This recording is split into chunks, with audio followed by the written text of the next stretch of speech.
à tous pour votre engagement, votre solidarité et votre dévouement. Et comme on dit ici, on lâche rien. Merci à tous les Gilets jaunes. Nous sommes heureux de vous accueillir et vous remercions d'avoir accepté notre invitation. Vous êtes donc professeur d'économie et de droit à Marseille.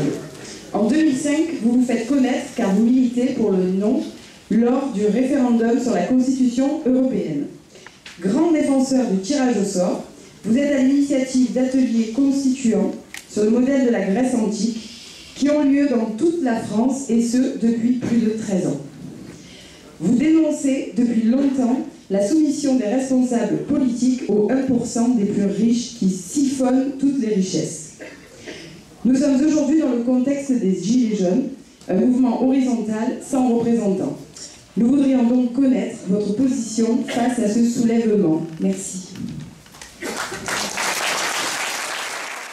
Les humains, la totalité des peuples, sont soumis aux riches par le droit. Le droit est écrit par les riches et leur permet de dominer et d'exploiter les pauvres partout sur Terre. Nous ne devrions pas confondre élire et voter. La démocratie, ça devrait être un homme, une voix pour voter les lois, pour voter, et pas pour élire un maître. Parce que quand j'élis, quand je mets un bulletin dans l'urne pour dire « c'est toi que je choisis », c'est lui qui va tout voter à ma place. En fait, je renonce complètement, 100% au vote quand j'élis. Et donc, quand ils parlent de vote et quand ils disent il a été élu démocratiquement, c'est juste faux. C'est une toute petite parenthèse. J'étais en train de vous décrire la situation un peu inquiétante où je voyais donc ces grosses caméras des grands médias mainstream dont j'ai appris ce matin qu'ils étaient en train de dire que j'étais un fasciste, un facho.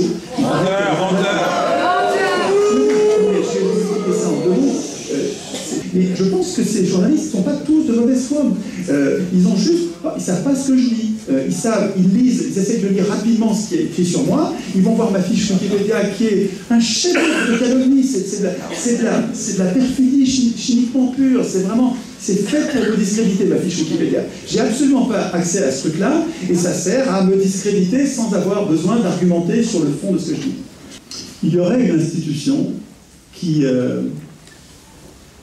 pourrait atténuer les effets de la domination, c'est le référendum d'initiative populaire, qui nous permettrait, à notre propre initiative, de décider des sujets que nous trouvons importants et de trancher sur chacun des points que nous trouvons importants. Les deux nous sont exclus.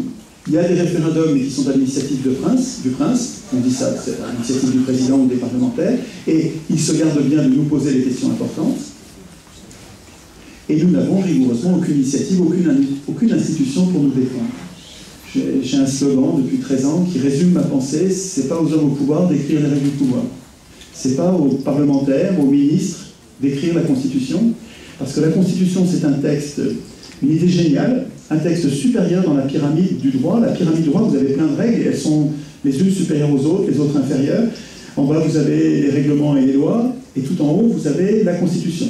Je pense que la cause première qui fait que partout sur Terre, les peuples sont impuissants, c'est parce que jamais ils n'ont écrit les constitutions, ils ont toujours laissé écrire les constitutions par les représentants. Ce que je vois sur les ronds-points, sur les péages, ce sont des gens qui refusent la représentation.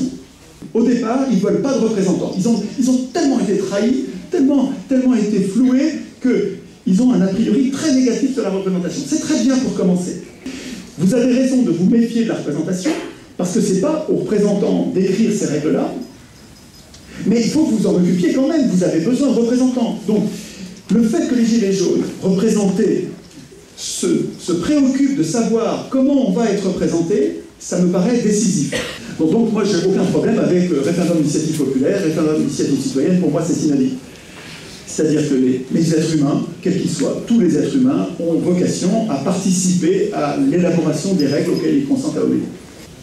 Le référendum d'initiative citoyenne, c'est-à-dire la possibilité pour les humains de choisir les sujets qu'ils trouvent importants, de questionner leurs congénères de leur propre initiative et de répondre eux-mêmes pour savoir qu'est-ce qu'il faut faire sur ce sujet important, c'est littéralement un outil de démocratie. Le fait d'avoir vu les Gilets jaunes s'emparer de ça m'a fait deviner que derrière, ils allaient non seulement exiger le LC, mais en plus, ils vont... C'est-à-dire que quand on se met au niveau constituant, c'est tellement agréable, on sent tellement que ça va tout changer. C'est-à-dire qu'au lieu d'être des enfants qui disent à leurs parents, à leurs élus, s'il vous plaît, moins d'impôts, s'il vous plaît, plus de salaire minimum, je crève, je suis en train de crever, s'il vous plaît, arrêtez de vendre les biens publics, arrêtez de détruire la sécurité sociale. Au lieu d'être dans cette situation dégradante qu'est la situation de l'électeur, qui est un enfant politique, qui attend tout de son élu, qui ne peut décider de rien. Au lieu d'être comme ça, quand tu montes au niveau constituant, quand tu deviens, tu te hisses à ce niveau-là, tu redeviens un employeur.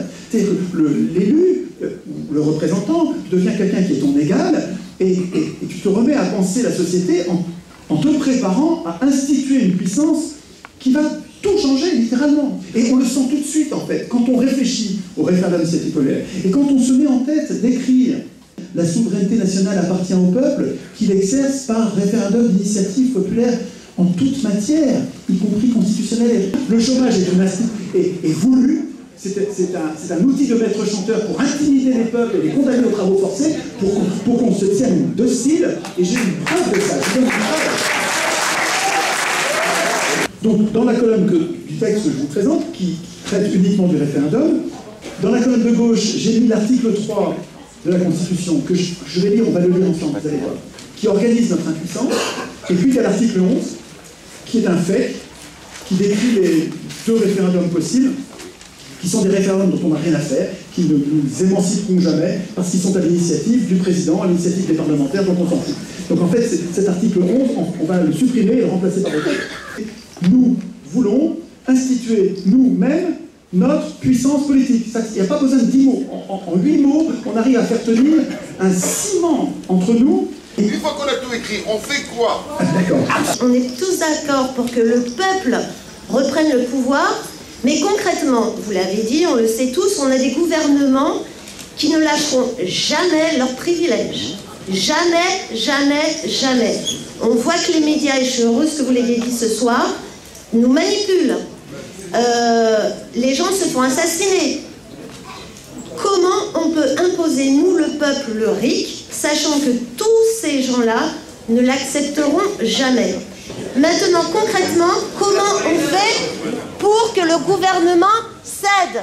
Pour l'instant, nous avons 40 formidables revendications, mais qui sont toutes accessibles par référendum d'initiative populaire. On en a 40, mais quand on pousse, on est des centaines de milliers là, et j'espère bientôt des millions, à pousser sur 40 points, ça ne fait pas une grande force sur chacun des points. Mais si au lieu de ça, vous remplacez ces 40 par une revendication, peut-être 2 parce qu'il y a une urgence sociale, si on prend un objectif, on devient pointu, et quand on pousse derrière, on perfore le système de domination. Je veux dire, on va être beaucoup plus fort si on est sur une revendication, disons 2.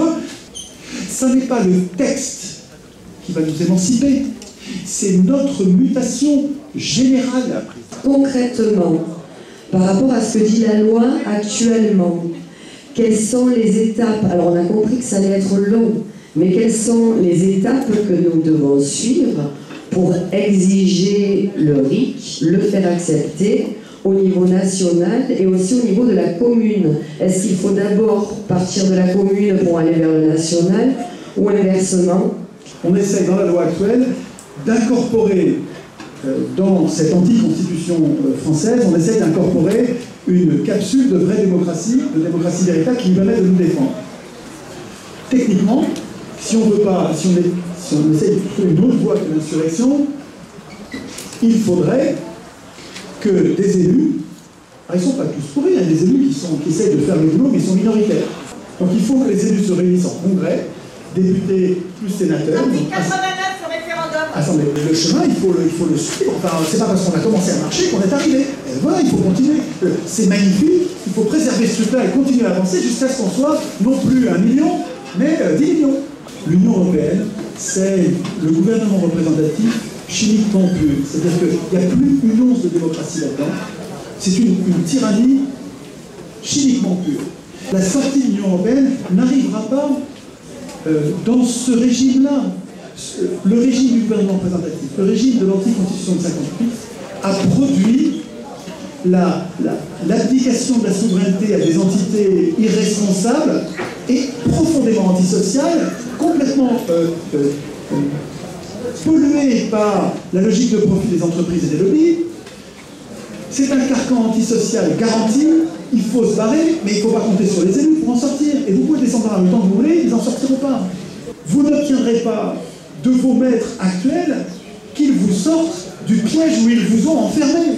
Ces 300 €, ils vont le bouffer par l'inflation dans quelques années. Et vous serez toujours aussi impuissants.